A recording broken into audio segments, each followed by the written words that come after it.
Good morning, Prairie UU. Good morning to all of our siblings that march to your own drum. We are Prairie Unitarian Universalist Church. We are from Parker, Colorado, and we welcome you. I invite you this morning. I invite you to come into this house of worship. I invite you to come no matter your sexual orientation. Come into this house of love to be celebrated for your sexual identity. I invite you to come no matter your gender identity. I invite you to come into this house to be honored, to be loved, and to be cherished because of your gender. I invite you to come to this house of worship no matter your relationship status. I invite you to come to have your relationship respected as beautiful and sacred. Welcome for one and all, from me to you, welcome to Prairie UU. Good morning, Prairie, and welcome family, friends, and guests. Thank you for joining us this morning. I'm so happy you're able to join us. We're going to start this morning's service by singing hymn number 1053, How Could Anyone? This is a song by Libby Roderick, Alaskan singer-songwriter. Please join me as you're willing and able in singing, How Could Anyone?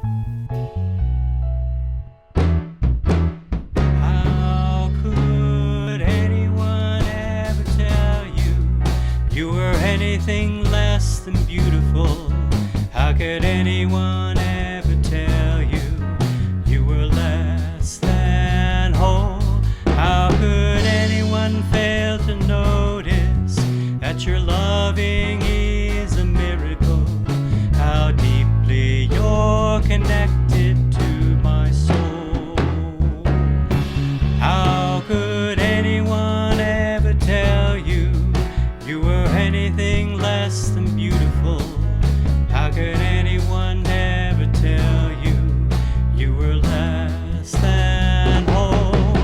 How can anyone fail to notice that your loving is a miracle? How deeply you're connected to my soul.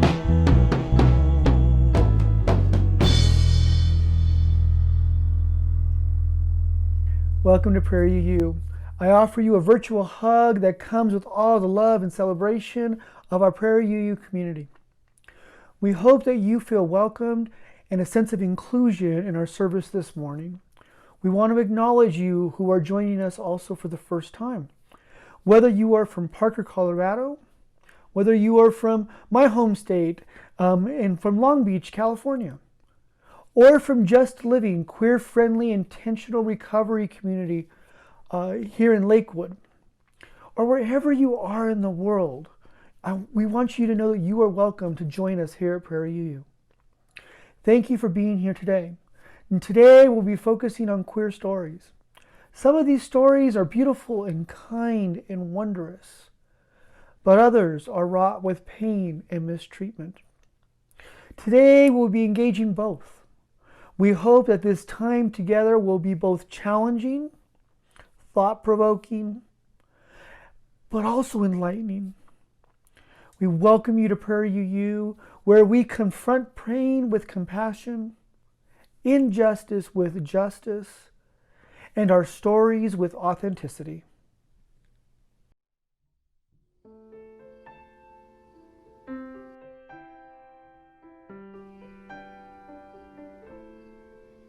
How long has it been since you knew your situation?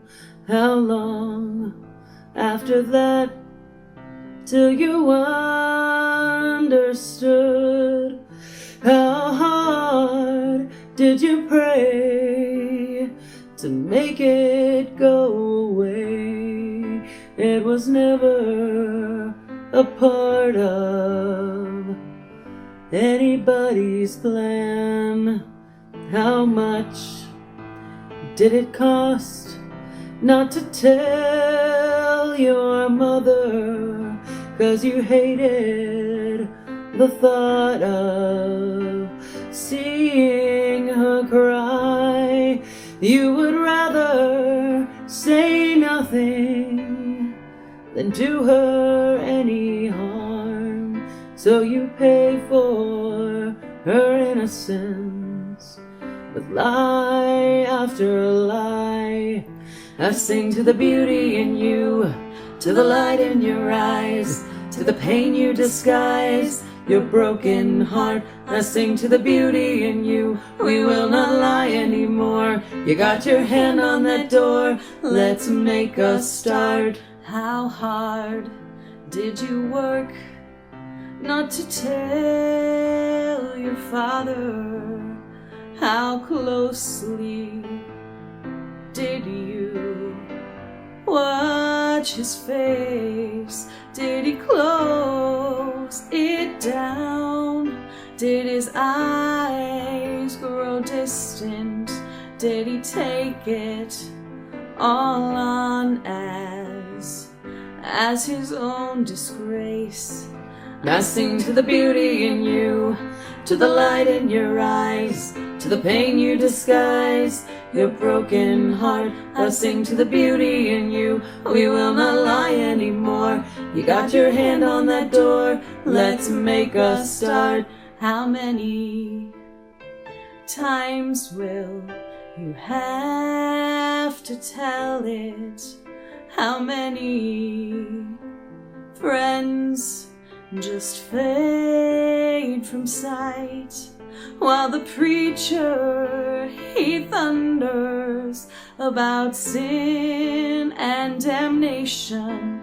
How many sad midnights did you fear he was right? I sing to the beauty in you, to the light in your eyes, to the pain you disguise, your broken heart. I sing to the beauty in you, we will not lie anymore. You got your hand on that door, let's make a start. Stand up, beauty in you, you are beautiful. Stand up, pain you disguise, we will stand with you. Stand up, beauty in you, you are beautiful. Stand up, hand on that door, we will stand with you. Stand up, stand up, stand up, stand up. You are beautiful.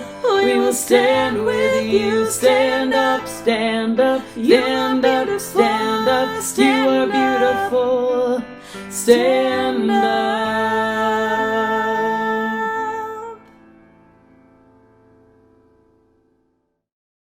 This month we focus on stories, and today we focus on what it means to be queer in the United States.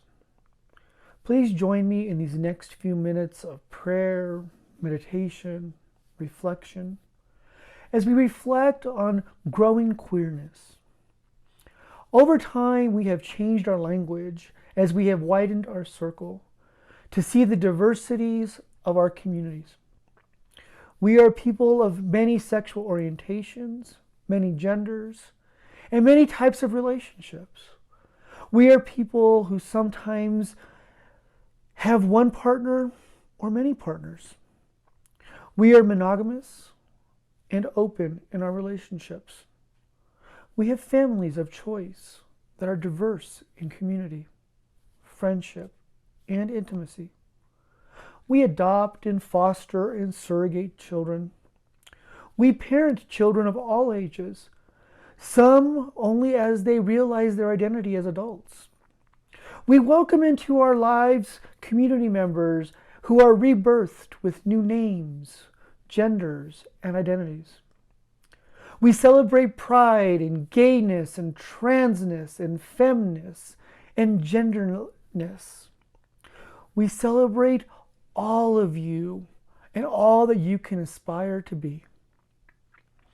And as a way to be connected with each other in a physical way, we bring our breathing buddies with us each Sunday morning.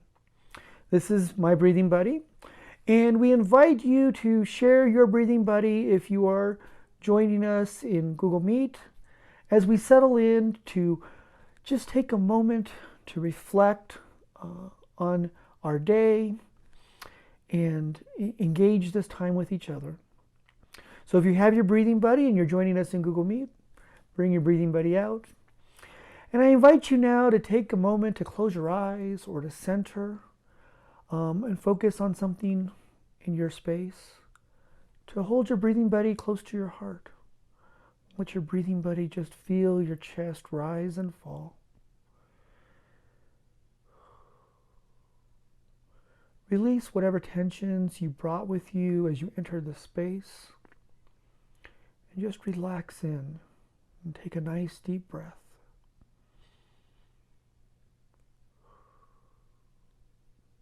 In and out. In and out.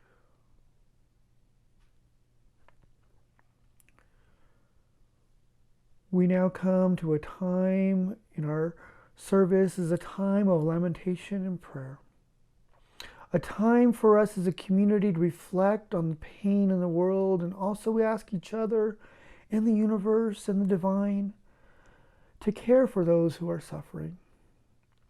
Today I ask the spirits of Yoruba and Eros and Aphrodite.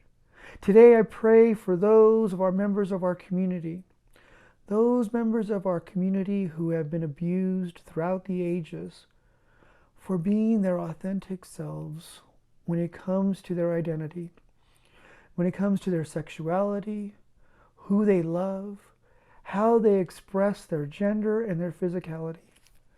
I especially want to take this time to honor those who have been belittled or ostracized by church or church family, those who have been forced to conform, those who have been told that they are unworthy of divine salvation here or in the afterlife, those who have suffered from the sin of homophobia, transphobia, genderphobia, queerphobia, and especially those who have been told that because of who they are and express themselves to be as fully human people, they are not able to engage in community. Especially hold those who have been abandoned by their church families, as well as their own families. And I hope that they, at this time in our lives in 2021, are able to find families of choice, families that will care for them in community, and families that they can care for in love as well. I invite you now who are with us in Google Meet on Sunday morning to speak peace and love into the world by sharing the name of anyone that you have engaged or you know who has lost community because they have not been accepted for their sexuality, gender identification, or relationships. I invite you to express their name with us as we join this time together. If you are with Google Meet, you are free to unmute yourself and to name that person in the chat. If you are not joining us in Google Meet or you are not joining us on Sunday morning, I invite you to speak that name out loud and know that it will enter the ether with us, or to enter it into the comments of the space that you're in, and know that we will hold your concerns, your lament, your petition with us as we continue on throughout the week. I invite you to do that at this time.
I now bind not only that which has been named and made known to us in this collective, but also that which is unnamed and held in our hearts and our souls as we take a moment to light our chalice, which is a symbol that we honor a sacred promise, our covenant, to be in communion with each other as a community and also our larger Unitarian Universalist community around the world. As we recite these words, our promise together. We covenant to be a welcoming and loving community, offering each other fellowship, sanctuary, and a joyful spirit. We seek justice and peace in all our deeds and relationships, and we respect and honor both the individual and the collective search for sacred meaning and truth. We revere and celebrate the diversity of our earth and are guided by the spirit that connects all life as we reach out to offer our best to ourselves, our community, and our world. May the goodwill that we have shared at this time be symbols that we can verbalize our needs to each other, that we can hold our needs in our hearts, and that we can share in community all that we have been given, both as gift and as request, as we share these next few moments of silence.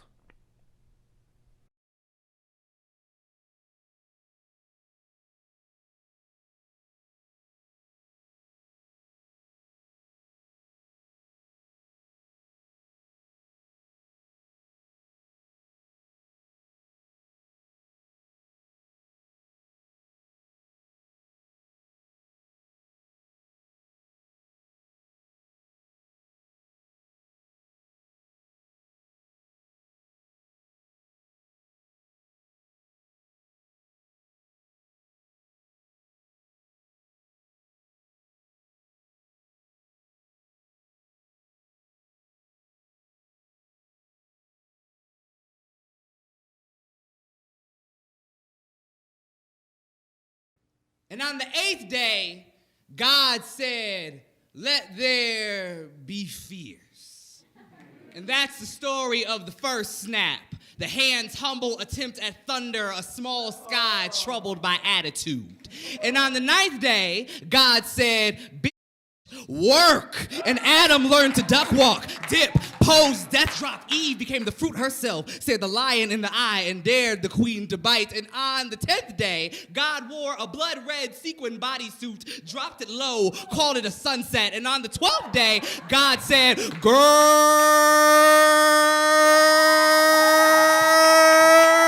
come here." And the trees leaned in for gossip. The water went wild for the tea. The air tight with shade. And on the 12th day, Jesus wept.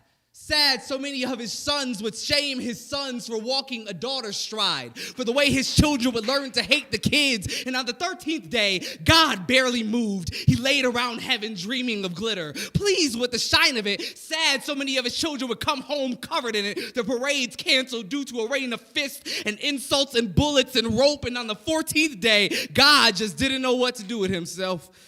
2, the Lord begat man. Man begat sin. Sin begat a new joy. A new joy begat hate. Hate begat Leviticus. Leviticus begat Sister Rosa. Sister Rosa begat that ugly rumor about Dwayne, but that ugly rumor begat the truth, but the truth begat the need to pray or run, but the need to pray or run begat his knees, and that's a kind of praying too, but their knees begat his mouth splattered all over the hymn-colored dirt road. His mouth splattered all over the hymn-colored dirt road still begat a song. The song begat a hymn at the sweet boy's funeral. The sweet boy's funeral begat Sister Rosa's still disgusted head shake. Sister Rosa's still disgusted head shake begat the world that killed the not a boy child and stole her favorite dress of her cold, shivering body, and that just can't come from God. Right? 3, a hymn. I am on the battlefield for my Lord, for my Lord. I am on the battlefield for my Lord, and I promise him that I will serve until I die. I am on the battlefield for my Lord. 4, a not him for her. I am the battlefield, my Lord, my Lord. I battle my Lord, and I promise him that I die.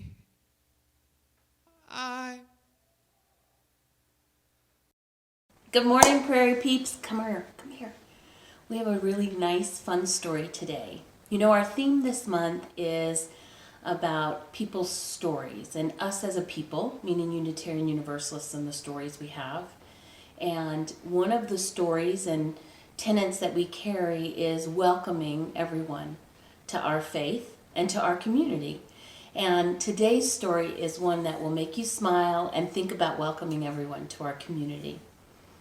It's a story that was written by Justin Richardson and Peter Parnell, and Henry Cole illustrated it. So one thing that's fun about this story is that all the events in the story are true. We're going to hear about Roy and Silo, who are 2 chin-strapped penguins, and they're called chin-strapped penguins because of the line of black feathers that loop under their beaks, as if to hold a hat in place. After years of living side by side in the Central Park Zoo in New York City, they discovered each other in 1998, and they've been a couple ever since. Tango, their only chick, was born from an egg laid by another penguin couple. That couple's name was Betty and Porky. Now, Betty and Porky had had lots of penguin babies in the past, but they'd never had 2 at one time. And the zookeeper, caretaker of the penguins, was worried they may not be able to take care of 2 eggs at one time. So he took one of those eggs and actually decided to make Roy, Silo, and soon to be Tango a family. If you go to the Central Park Zoo today, we're told you can still see Tango and her parents splashing around with the other chin-strap penguins. And in fact, you know what? There are 42 chin-strap penguins in Central Park Zoo today and over 1 million in the world. So, but there's only one Tango, and now you get to hear about her. Enjoy. And Tango makes 3. In the penguin house in the zoo, there are penguin families. Every year, at the very same time, the girl penguins start noticing the boy penguins, and the boy penguins start noticing the girls. When the right girl and the right boy find each other, they become a couple. 2 penguins in the penguin house were a little bit different. One was named Roy, and the other was named Silo. Roy and Silo were both boys, but they did everything together. They bowed to each other and walked together. They sang to each other and swam together. Wherever Roy went, Silo went too. They didn't spend much time with the girl penguins, and the girl penguins didn't spend much time with them. Instead, Roy and Silo wound their necks around each other. Their keeper, Mr. Gramsay, noticed the 2 penguins and thought to himself, they must be in love. Roy and Silo watched how the other penguins made a home, so they built a nest of stones for themselves. Every night, Roy and Silo slept there together, just like the other penguin couples. And every morning, Roy and Silo woke up together. But one day, Roy and Silo saw that the other couples could do something they could not. The mama penguin would lay an egg. She and the papa penguin would take turns keeping the egg warm until finally it would hatch. And then there would be a baby penguin. Roy and Silo had no eggs to sit on to keep warm. They had no baby chick to feed and cuddle and love. Their nest was nice, but it was a little empty. One day, Roy found something that looked like what the other penguins were hatching, and he brought it to their nest. It was only a rock, but Silo carefully sat on it, and sat. Then Mr. Gramsay got an idea.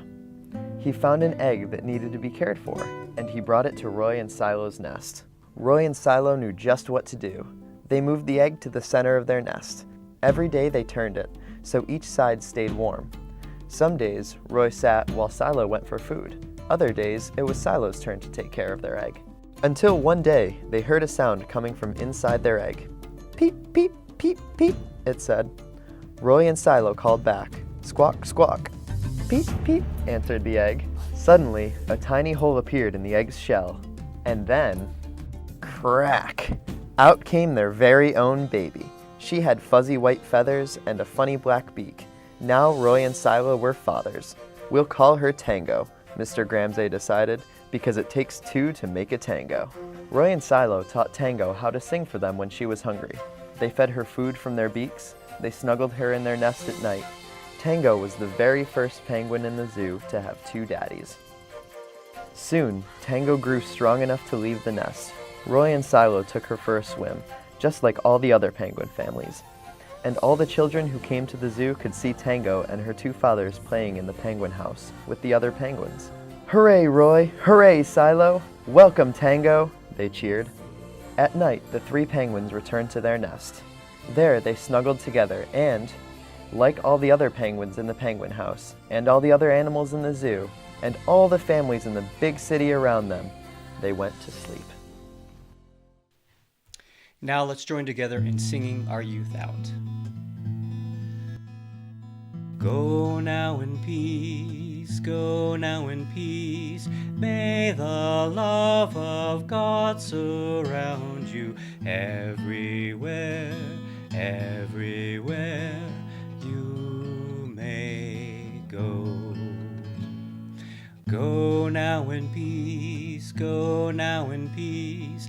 May the love of God surround you everywhere, everywhere you may go. This morning, we will be centering on these words from Andrew Hosier Byrne, better known as Hosier through his music video, Take Me to Church. This song first came to popularity in 2013. It soon became an anthem by many churches because of its title and hook, Take Me to Church, without really understanding the song and its meaning. The song is a call to recognize the violence of the sin of homophobia, the call of the church to force queer people to lock away their authentic self. When set against these images created by Hosier, the song represents a much heavier story. My lover's got humor. She's the giggle at a funeral.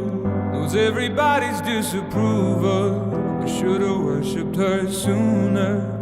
If the heavens ever did speak, she's the last true mouthpiece. Every Sunday's getting more bleak, a fresh poison each week.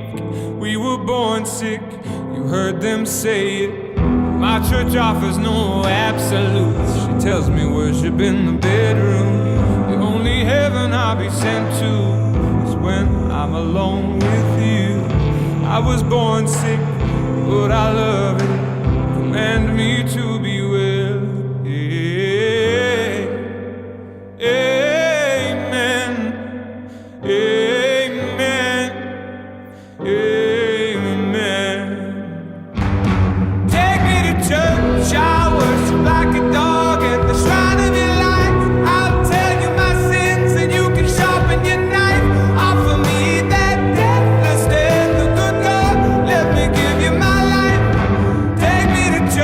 Shower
Please respond in community together.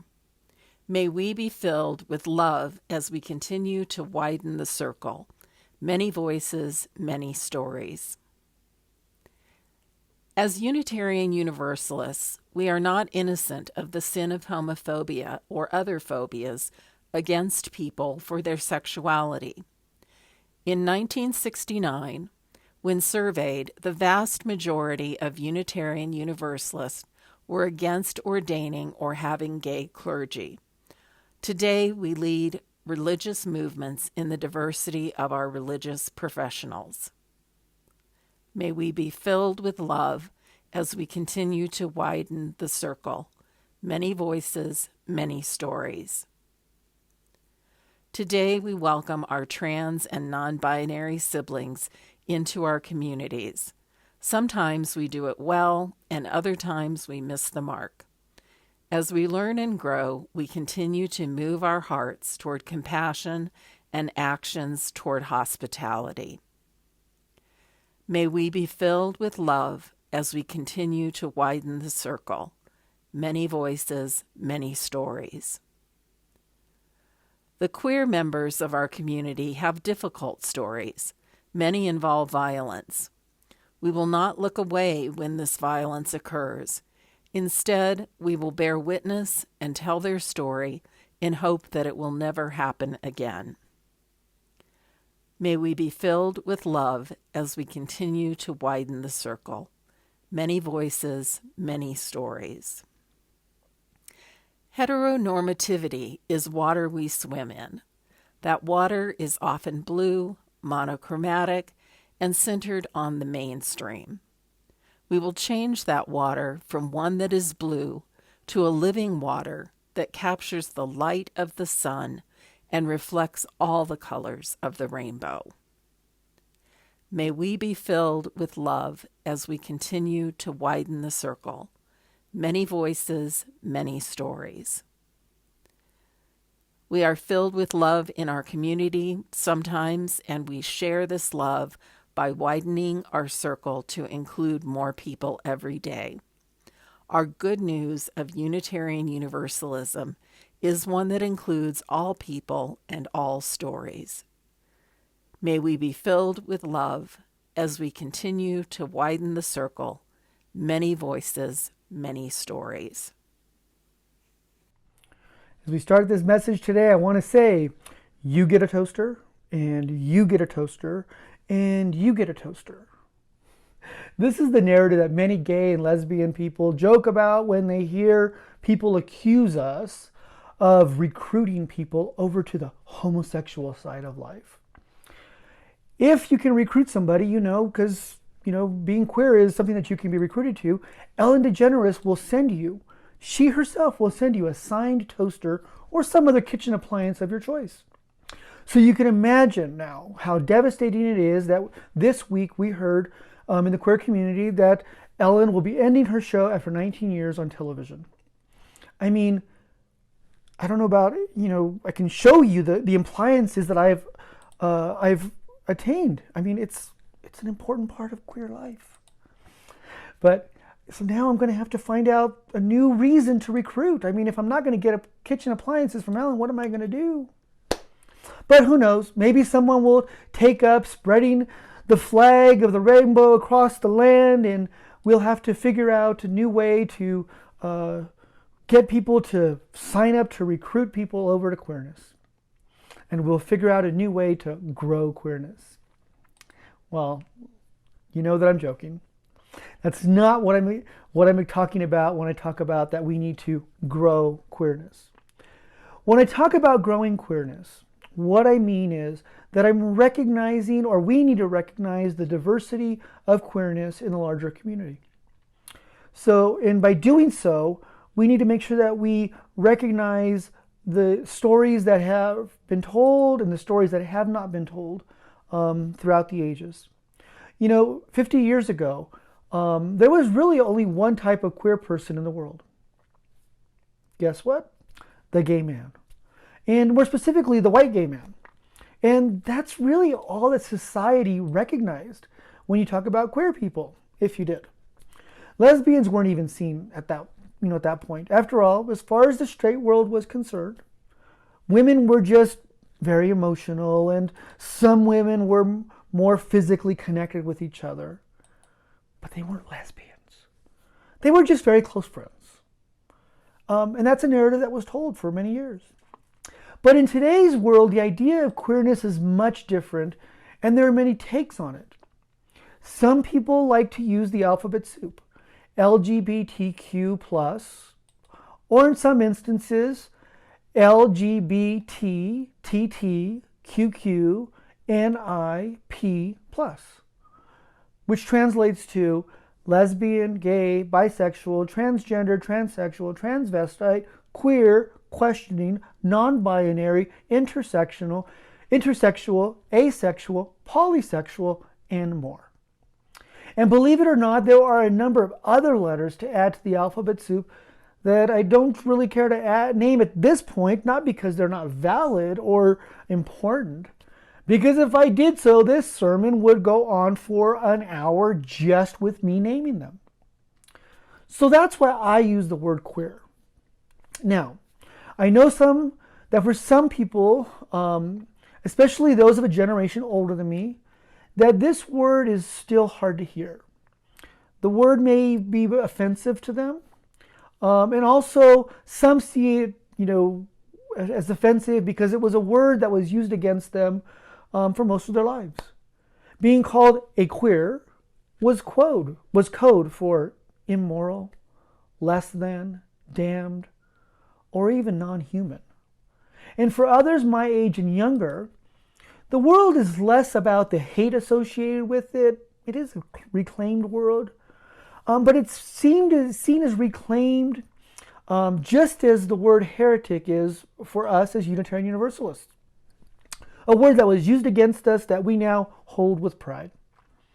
But for people my age and younger, the feeling is that this word, as an umbrella term, also erases the identities that I mentioned before. And it lumps everyone into one category, which can be reduced then to a monolith or, single kind of view of what queerness can be. So let me break this down for you. So why do I use it if so many people are offended by it? Why would I use a word that is hurtful and harmful to people? Am I not supposed to be the person who recognizes that when someone tells you something is harmful, that you shouldn't do it, then I shouldn't do it, right? This is the way life's supposed to work. And I will agree with you that that's correct. So I want to just say to you, I agree.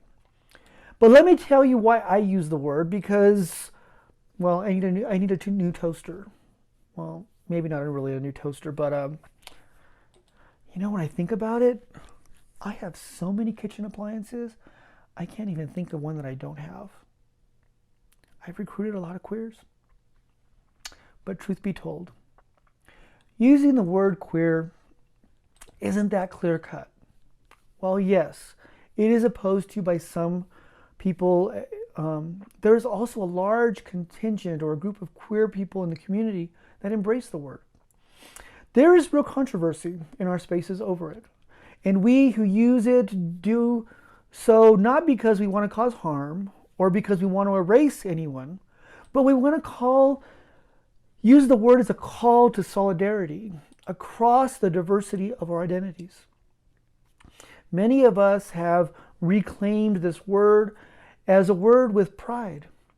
And we are calling this word into our lives to express a need to create a larger community. A community that is interconnected and not divided into so many subgroups that as a collective we can't speak in solidarity or speak to each other, or we can't call upon each other because somebody needs help and we feel like, well, that's that group. So we use the word queer to call us together in a way that brings us together in solidarity, in unity, and in love and compassion. And this is how I use the word queer. I use the word queer to be one of inclusivity, meaning everyone. Everyone who is not heteronormative. Now, if you don't know what heteronormative is, I'll tell you right now. Heteronormative is one husband, one wife, 2.5, I don't know where you get the half kid, but 2.5 kids, a dog, and a white picket fence. Now, of course, I'm being a little bit facetious about this detailed of a description, but you know what I'm getting at. So, what I and we believe in this movement is that we're trying to not leave anyone out. So when we use the word queer, it's not about, just listing the alphabet soup where, we can leave somebody out, or as some people call it now, the alphabet mafia. Because if you leave somebody out, you're going to be in trouble. So that's where we get to. And that, I don't want to miss someone. I definitely want to recognize people's experiences, but I don't want to leave anyone out. So I especially don't want to leave anyone out who's already been marginalized, right? I want to be able to be inclusive, to widen the circle, to make the boat bigger, to make sure that we're all able to be here. So that's my rationale. I would rather be inclusive than miss someone and have them go unheard. Some agree with me and some don't. So now, I'll give you some advice. If you are someone who identifies with a group that centers around sexual identity, gender identity, or relational identity that isn't of the heteronormative version that I just described, then I invite you to learn more about the word queer and to use the word queer as freely as you are comfortable. I invite you also to use the alphabet soup when you feel that is appropriate and are comfortable. And there are lots of times when it is important. It is important to name our trans, our asexual, our intersexual, our lesbian, our bisexual, and many more members of our community. It is important to name them outright, especially in certain contexts. But I also invite you to, to use all of that as you are comfortable. Now, if you are not queer, of a queer identity, or you are an individual not participating in a queer identity as a queer person, aka someone in the closet, or someone who is leading a heteronormative life, even though that may go against your own personal grain, then I would suggest that you use these following cautions. But I also would say to you, if you are queer, might want to hear these too. So first, number one, know your audience. Like I said earlier, some people are offended by the word. If you don't know how a person identifies and if they are comfortable with the word, ask. Please don't assume. Number two, recognize that the word queer is to be used for inclusivity and should be used to speak to the collective community, especially around welcome and inclusion. It is not to be used to define diversity of a queer community or as a monolith or a singular community. So don't miss our diversity, our individuality, our oppression, or our stories. Don't combine them all into the word queer because that makes it easy. That's not the point. None of those stories are the same on any level. 3, when you use the word queer, use it as, to be safe, use it as an adjective and not a noun. Queer people, queer theology, queer studies, queer women. Do not name people as queer. You are queer, not appropriate. And never use the plural queers. Not appropriate, ever. So, that's 3. Number 4, remember when you are talking about a subgroup that the group's appropriate name and identity is important to use, and you need to educate yourself around that definition of those identities. For example, a trans woman is a trans woman. They may or may not be a transvestite. They may or not be heterosexual or lesbian or some other sexual orientation. They may or may not be a drag queen.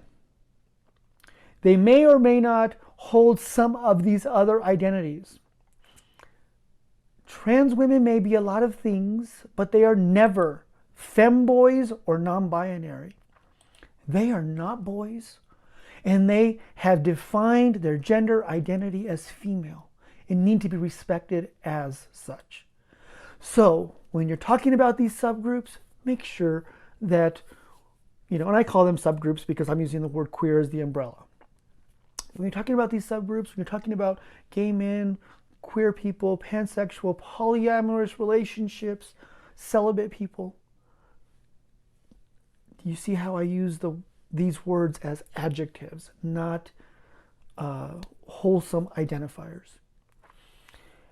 And number 5, please, when in doubt, don't assume, ask. Most queer people will be appreciative of you if you ask rather than assume and make a mistake. But this is what I mean about growing queerness. For me, growing queerness is about both recognizing and hearing the stories of people with various identities and also understanding that there are both similarity and differences within these identities. Again, we as queer people are not a monolith. We are diverse and our stories are unique, common, holy, and sacred. Truth be told, some of our stories, just like every other story, some of our stories are more public or more well-known than others, and others are not. They haven't been told. They've been lost through the ages because we don't want to see them. So for example, I would say that queer stories that are commonly known are stories of those of gay men. After all, as I stated earlier, they're the longest known group of queer people, right? And they were only the ones, for a long time, they were the only ones. Everybody was lumped into that category. And fortunately, many of these stories exist, but unfortunately, many of them are on the negative. They're the negative stories about brutalization, humiliation, violence, and death. It's only recently, in the last 25 years or so, that we actually see stories of gay men in healthy relationships. And only in the last maybe 5 years where we see, queer families being, stories being told in a popular context.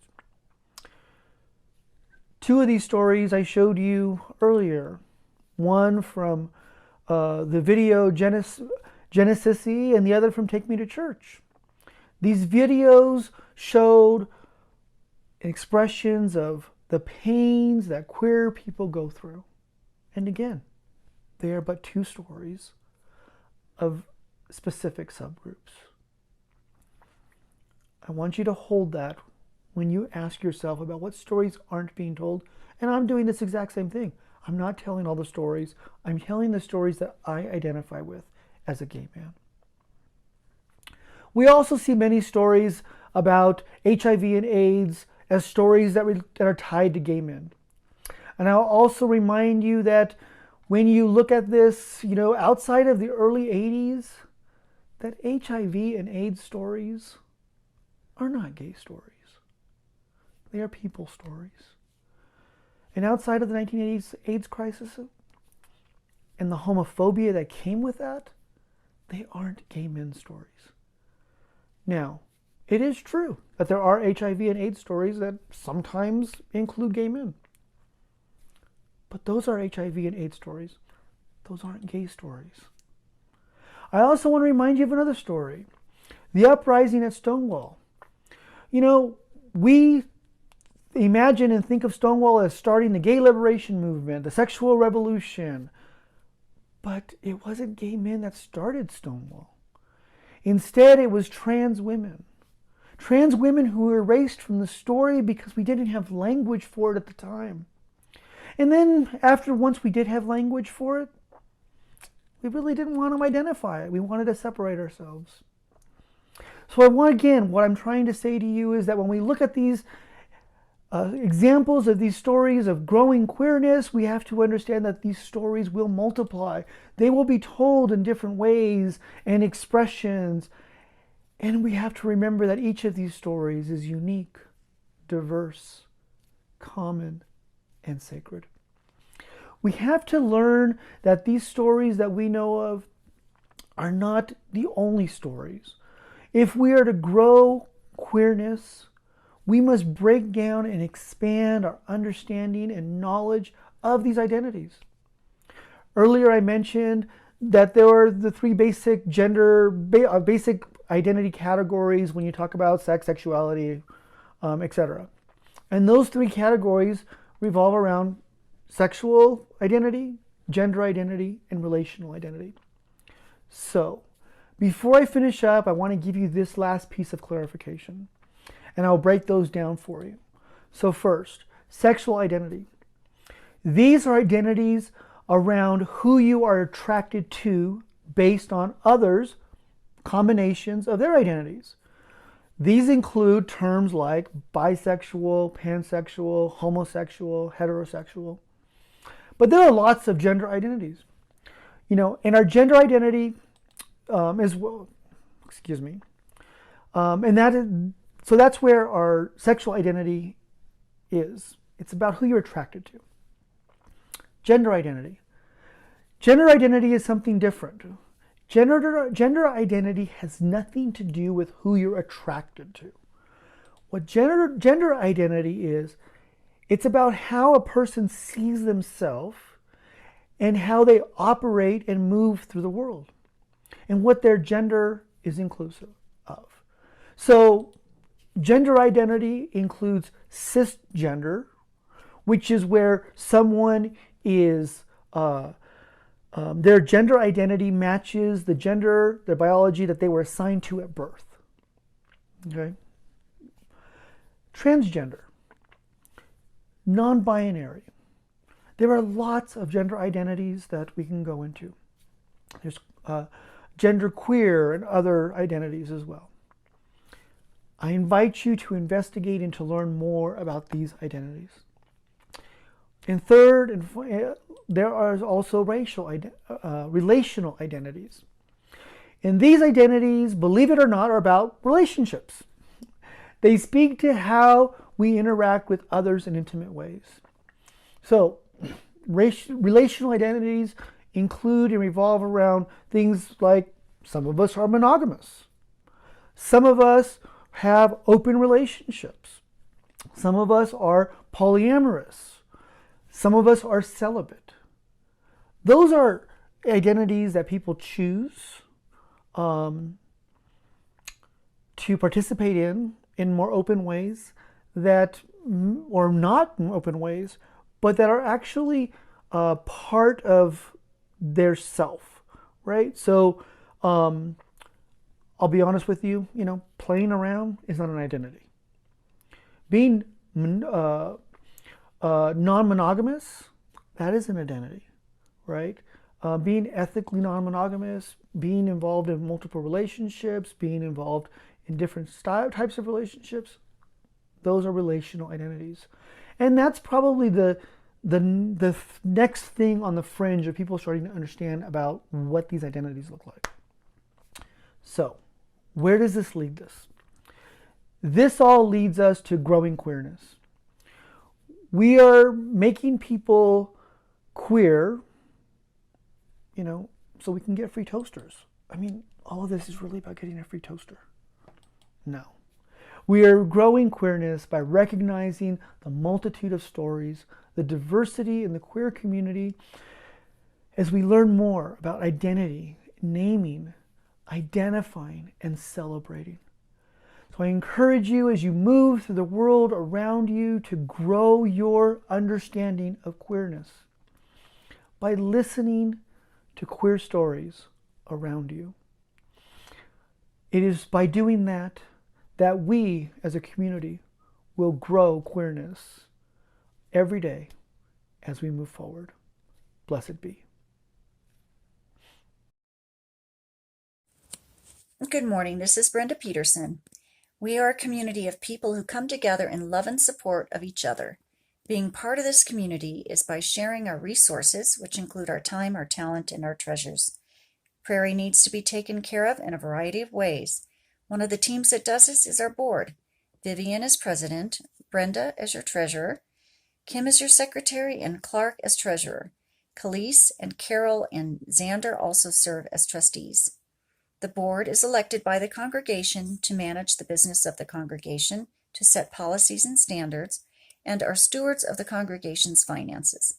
I've been on the board in assorted positions for 5 years, and I do believe that we need voices from our community. We need opinions, leadership, and help. The board is available to each of you for questions, comments, and kudos. This Sunday, I'd like to bring to your attention the Mountaintop UU. Jen Simon, our Lifespan Education Coordinator, was just ordained yesterday, Saturday, and the Mountaintop is one of her big supporting endeavors, and they support her. We would like to thank your giving to the Colorado Unitarian Universalist Black, Indigenous, and People of Color Fund. The fund is established to provide services and programming for our BIPOC community members and their families. If you are interested in participating or learning more about the fund or how you can get more involved in supporting them, please contact AJ. And thank you this morning for your attendance, your support, and have a great week. Bye-bye. From you I receive, to you I give. Together we share, and from this we live. From you I receive, to you I give. Together we share, and from this we live.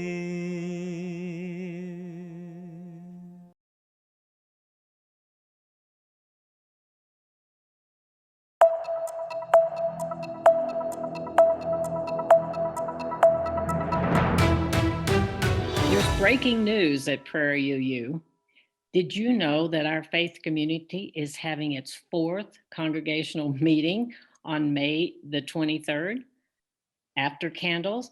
So our community has a lot of business and we want to discuss new opportunities as well.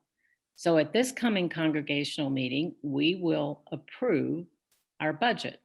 This is a balanced budget. It's not the dream budget we looked at earlier, but it's balanced, and it is a budget to keep our congregation steady, maintaining our staff, and helping us move forward. So come to help us approve this budget. We also have to change some bylaws to create our new leadership development committee. This is a move from a nomination committee that selects and screens to a leadership development committee that helps individuals who want to serve in leadership roles to be developed, mentored, and help serve our community. We think of it as a spiritual practice. We also want to share some ideas and opportunities for the future. For instance, Susan will share ideas about our continuing conversations during the summer. We're hoping to have important conversations that help us grow our understanding and work together. We are also having some consultants come and guide us and challenge us to improve our interactions and relationships. We also are going to talk about the future when we can meet together. There's hope that we can meet together. Well, we have a lot of questions about how and where and under what circumstances. And that is something else that we're going to discuss. I received a quick email from our president, UUA President Susan Frederick Gray, and she talks about this time in planning for returning in person as a liminal time. She's saying that we go into this not being certain about everything. We have to see it as a learning time. We use observation, we test out ideas, we listen to each other as we decide how we can meet in person. And many of us are eager to do that. And the last thing we will address is an update on our resolution on Prairie's celebration of Thanksgiving. And so we'll have an update on that and any other business that you'd like to share. So I look forward to having you come. We've had good attendance at our other congregational meetings. So I hope we will this time. See you there. Bye. As we prepare to leave this sacred space, in the spirit that they take us forward, reminding us that our service does not end here, but continues in our hearts and in many ways. As we recite these words from Mark L. Bellatini, our first openly gay UU minister. Go in peace. Live simply, gently, at home in yourselves. Act justly, speak justly. Remember the depth of your own compassion. Forget not your power in the days of your powerlessness. Do not desire to be wealthier than your peers, and stint not your hand of charity. Practice forbearance. Speak the truth or speak not.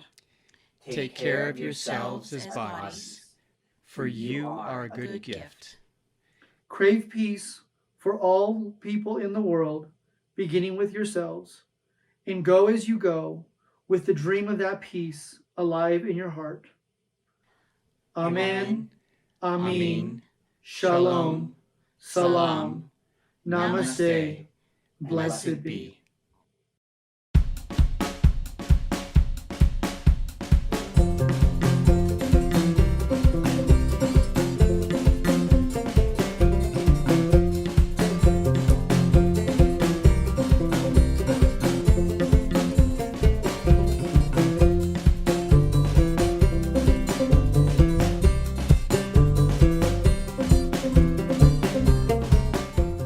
I want to thank you all for joining us today with our service. Want to remind you that next week we will be having continuing conversations with the Committee on Shared Ministry, and our board will be leading service. And then afterwards we'll be having our annual congregational meeting. So join us join us Sunday at 10:30 for continuing conversations, and immediately following candles we'll start with our congregational meeting. Have a blessed week, and I will see you soon.